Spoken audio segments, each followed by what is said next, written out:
para os nossos colegas académicos dos Estados Unidos, da Inglaterra e de quem só lê inglês, porque permite ter na sua bibliografia, nas suas referências, outros autores que raramente estão nas abordagens destas problemáticas.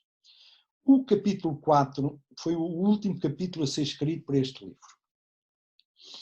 Foi o último capítulo que foi a ser escrito para este livro e de alguma forma resulta, em parte, também de muitas das discussões do projeto de investigação que tenho em curso, que coordeno. Muitos dos investigadores desse projeto estão agora online, que é sobre o PISA, e nomeadamente sobre a participação de Portugal no PISA, descrito pela OCDE como um caso de sucesso. E, portanto, no âmbito desses trabalhos, no âmbito da discussão que temos vindo a fazer, este capítulo, de alguma forma, aborda e faz um ponto de situação do quadro que nós trabalhamos, com que nós trabalhamos nesse projeto. Depois de fazer uma curta revisão de literatura e de situar este conceito de Global Educational Reform Movement, tem este acrónimo em inglês GERM, em que faço uma pequena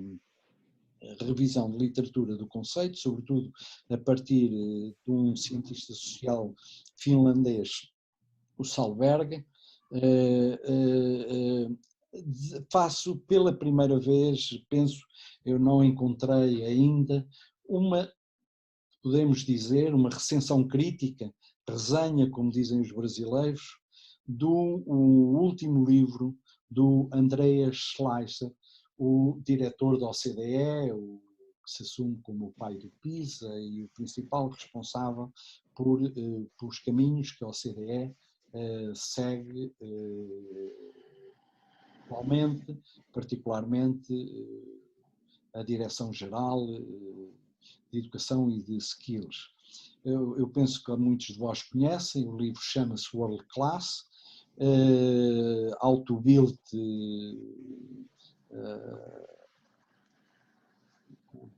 não sei agora, não recordo do título total do livro, mas portanto eles utilizam este World Class, ele utiliza este World Class como o seu livro. É muito interessante que na edição, a única edição portuguesa que eu conheço, que foi feita no Brasil, traduzem o World Class por, não por classe mundial, mas por...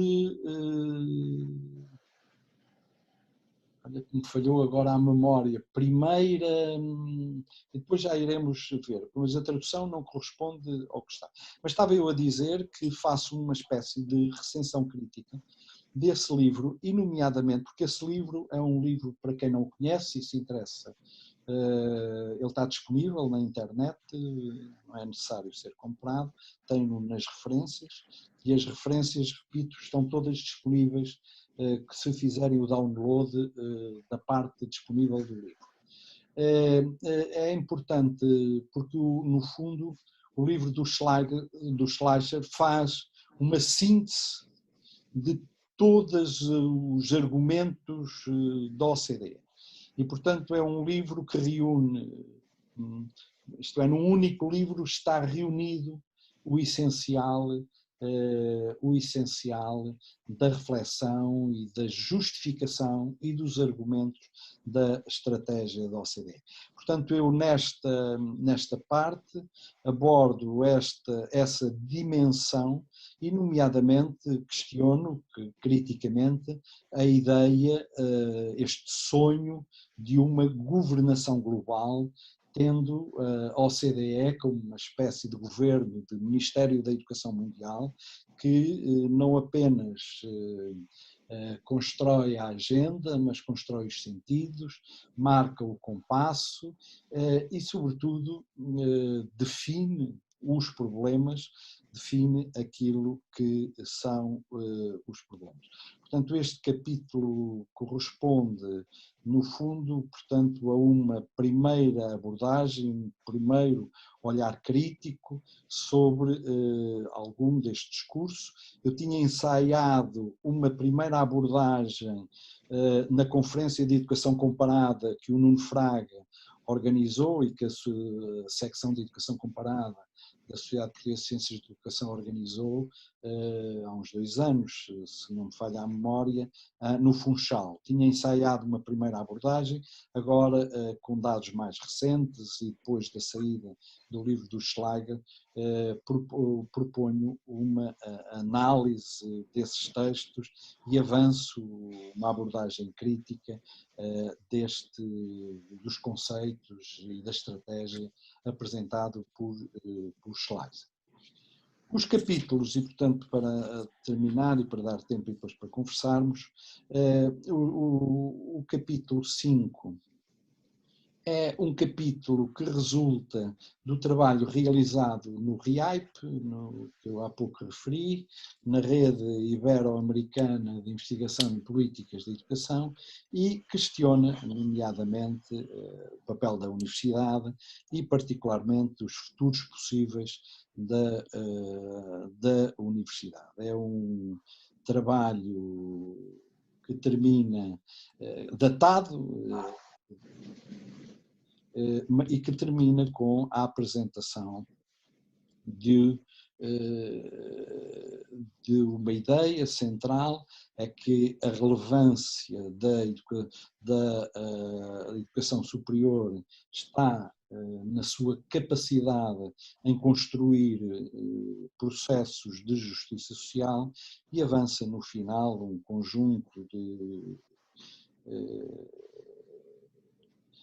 de itens para aquilo que foi designado nesse projeto de uma universidade cidadã, e que estão no final. É um trabalho, obviamente, coletivo, embora só o que ali está, só a mim me responsabiliza, mas que alguns dos que aí estão, estou a pensar, por exemplo, no Pepe Beltrán, são coautores do que de melhor tem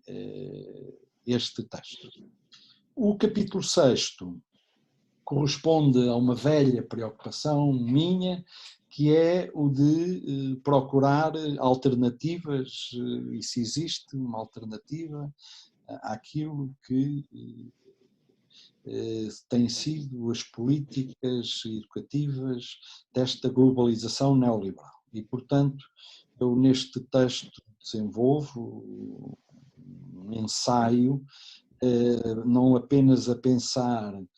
o que se pode ser comum, o que pode ser programático, mas também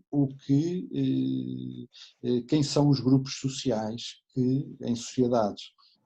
como as sociedades europeias, podem dar base social de apoio a uma alternativa a essas políticas. É, portanto, o sentido deste capítulo 6, da alternativa. A conclusão é um curto ensaio, que começou também a ser ensaiado quando me foi pedido pelos nossos colegas do Instituto Paulo Freire de Portugal, particularmente pela Luísa Cortesão, quando me pediu para participar numa sessão em que pensasse o que é que ficou da pedagogia do oprimido 50 anos depois. E, portanto, a partir da reflexão que tive de fazer para essa conferência, construí este ensaio, e que basicamente está centrado na ideia de que a educação, enquanto utopia, o processo, depois aqui eu esclareço que utopia é utilizado no sentido de utopística do Wallerstein, ou de inédito viável de Paulo Freire, não no sentido da terra do nunca, mas daquilo que é viável, que sendo inédito é viável pela ação, ou no sentido que o Wallerstein dá a este conceito que ele criou de utopística, mas como um projeto de justiça social e que no campo da educação e da investigação é de justiça cognitiva. E, portanto, aqui a preocupação é neste mundo bastante fragmentado, em que a preocupação central nos últimos tempos, nomeadamente nas ciências da educação, se preocupou com o respeito das diferenças, sem que isso pudesse ser questionado. A preocupação é de o que é comum à condição humana, o que é comum e o que é determinante na igualdade da condição humana. E é nesse sentido que, depois de buscar alguns textos, nomeadamente ao trabalho de Hannah Arendt, desenvolvo e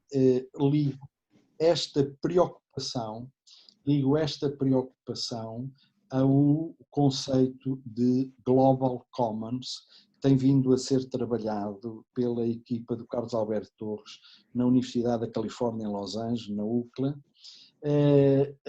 em torno daquilo que pode ser reunido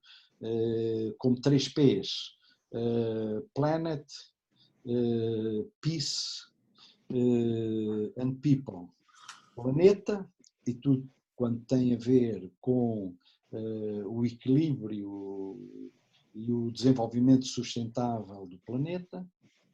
Peace, a paz como uma utopia mundial de resolução dos conflitos sem a utilização da guerra, e o people, que o direito à felicidade, à liberdade de todos nós e, portanto, o valorizar a felicidade e a justiça, não apenas no plano pessoal, mas no plano coletivo. Portanto, ou seja, este é um ensaio que, de alguma forma, procura sublinhar aquilo que me parece o centro de qualquer projeto educativo e que provavelmente, depois desta nesta experiência forçada confinamento, vai estar ainda mais em cima da mesa. O que é que nos une como seres humanos? O que é que a educação pode contribuir para a construção de um mundo que vá superando aquilo que tem sido não apenas as suas desigualdades, mas todo um conjunto de situações que estão no centro daquilo que são as grandes aspirações do iluminismo a um mundo melhor, a um mundo de paz e de felicidade. Eu, aliás, termino com um dos discursos mais tocantes de Martin Luther King, que ele faz em 1963 em Washington, referindo isso. O livro, para finalizar, deu-me um trabalhão imenso, mas tem um índice, portanto permite, nomeadamente, conceitos, autores, dialogar, ir fazendo para quem, sobretudo, o tem de utilizar como objeto de estudo, para ir buscar referências, citações, autores. Tem um índice que ajuda sempre, uma bibliografia extensa, e penso que bastante bem